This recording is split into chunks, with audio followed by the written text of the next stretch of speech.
All right, President Biden continues to claim the country is in a climate emergency. He hasn't declared an emergency yet, but he thinks we're in one.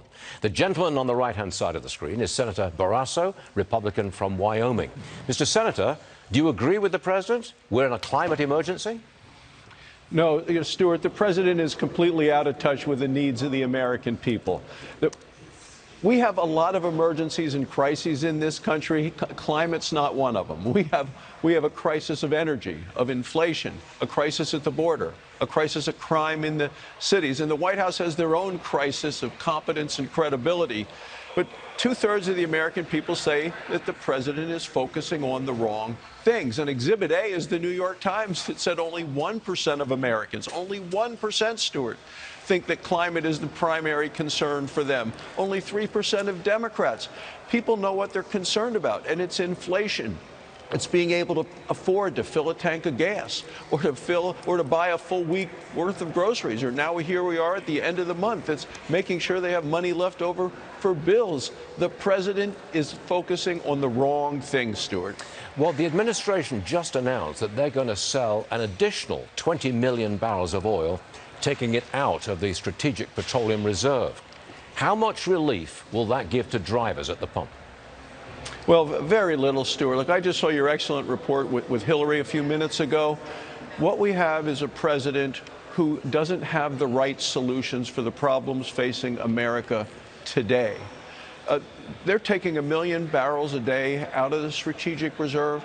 We are now down to the lowest level of amounts of this is an emergency supply, the lowest amounts in 40 years. What do we do if there's actually a true emergency in this country? And what did we find out recently?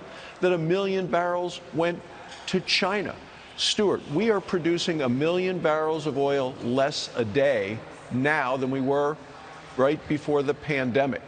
We need to get that energy out of the ground. We need to get it out of Wyoming. We need to get it offshore. Well, public lands, Alaska. We need to be producing American energy, not draining the Strategic Reserve. Mr. Senator, Wyoming is an energy state. Could you produce more oil tomorrow morning if the president would let you? I mean, is there something you could do to produce more oil from Wyoming tomorrow morning? Absolutely. This is a decision by the administration to keep the energy in the ground. You need the permits to build. They need to be holding lease sales. They need to be approving the permits to build the infrastructure.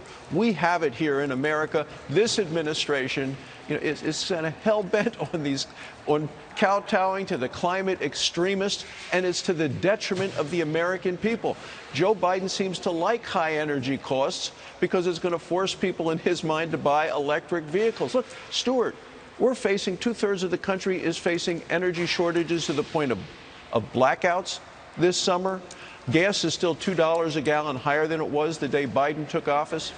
And now they're telling people with electric vehicles, don't plug in this summer for a number of hours a day because it's going to cause further blackouts and conditions of lack of energy. We have an energy crisis in this country. We don't have a climate crisis.